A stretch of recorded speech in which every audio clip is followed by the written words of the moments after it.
It is one of the most mysterious places on Earth.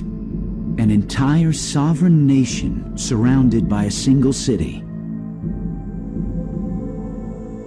The Vatican. For centuries, it has influenced world events, perhaps more than any other country on Earth. How could the world's smallest country wield such power? Secrets. The secrets it holds behind these very walls. It's a secret place for many reasons, and one is that it gets up to things it doesn't want people to know about. This is the setting for Dan Brown's best-selling book, Angels and Demons. But are dark forces trying to destroy the church, as Dan Brown suggests? I think secret societies evolved at that time and came about through a reaction to the ominous presence of the Catholic Church. Could an ancient cult rise again to infiltrate Vatican Security and assassinate a pope? Popes have undoubtedly been murdered. Could this same secret society be planning to take over world governments? The agenda of all secret societies is to rule the masses so that the masses become slaves, fodder, malleable, useful, eliminatable laboratory animals. And does this, the dollar bill, hold the secret to a new world order? We have New World Order right here on our dollar bills, and yet most people are unaware of this. One person is on a mission to uncover the answers to these very questions and more that are raised in Dan Brown's frightening book. Simon Cox, along with other noted experts, are about to tell us what's fact, what's fiction, and what has yet to be revealed.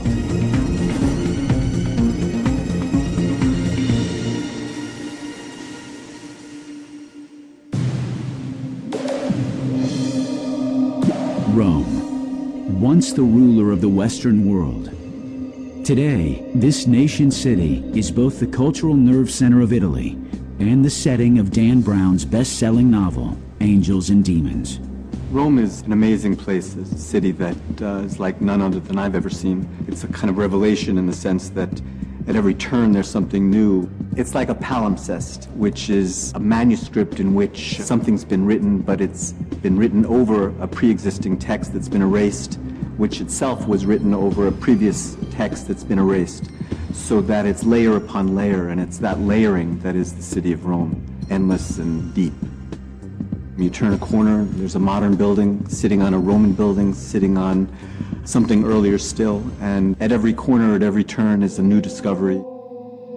But it's not only ancient buildings which lay hidden beneath Rome's streets. In the city where Caesar was murdered, where Constantine helped engineer the emerging religion of Christianity, a new and sinister society reportedly existed. The Illuminati, the Illuminated. Dan Brown's Angels and Demons raises vital questions. Do they still exist? And if they do, who are they?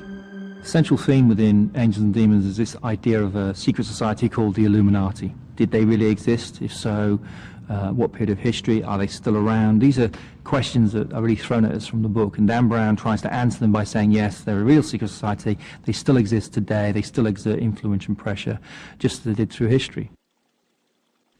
Historian Simon Cox has made a career of studying the past. Now he's making a career investigating the theories behind Dan Brown's mysteries.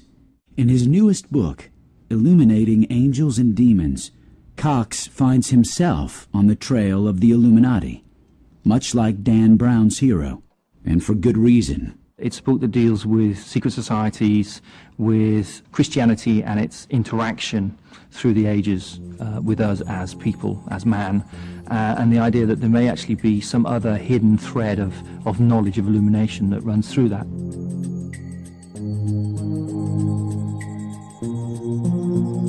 In the novel, a secret society known as the Illuminati sets out to destroy the Vatican and alter the course of world events. For writer and conspiracy theorist Jim Marrs, the threat is real. The final goal of the Illuminati is world domination.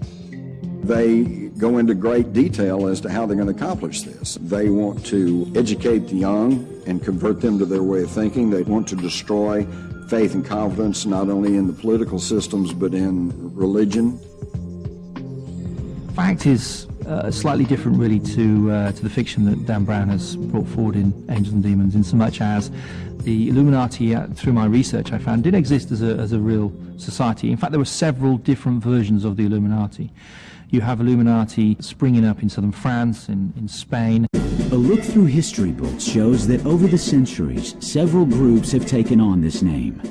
In Spain, they were persecuted, burned at the stake by the Catholic Church during the famous Inquisitions.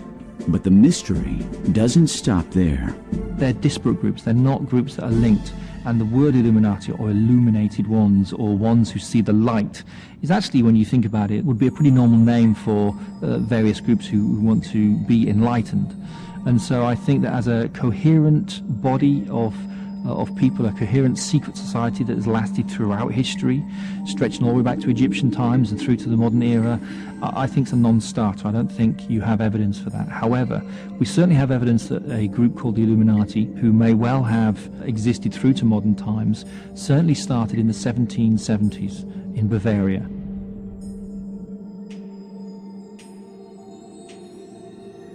The Illuminati was a secret society supposedly formed in the spring of 1776 by Adam Weishaupt, who had been trained by the Jesuits.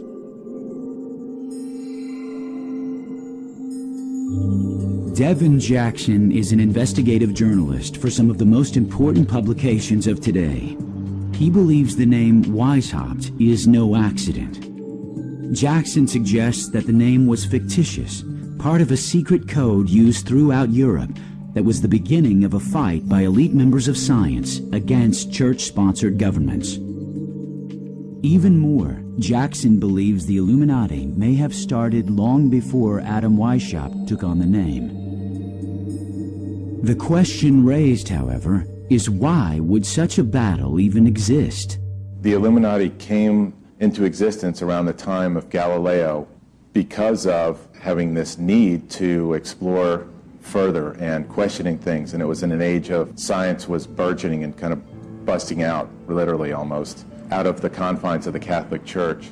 And so you had all these people like Galileo, and up into the 18th and 19th century, when exploration and this need for finding out things, how things worked in nature or in the universe, they just really had that need to find that out.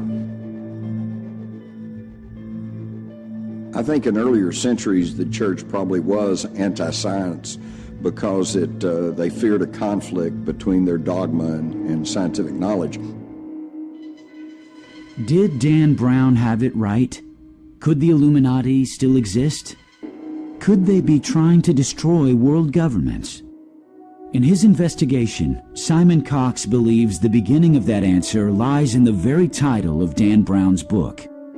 A title that may lead us directly to the Illuminati.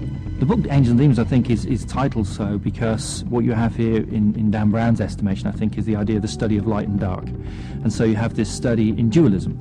On the one side, we're not sure who the angels are. We're not sure whether the angels is the church or science, because this is a book about church versus science. On the other side, you have the demons. Are the demons science? Is it the church? We're unsure about this. And I think that's the reasoning behind the title. I think it's quite a clever title to use.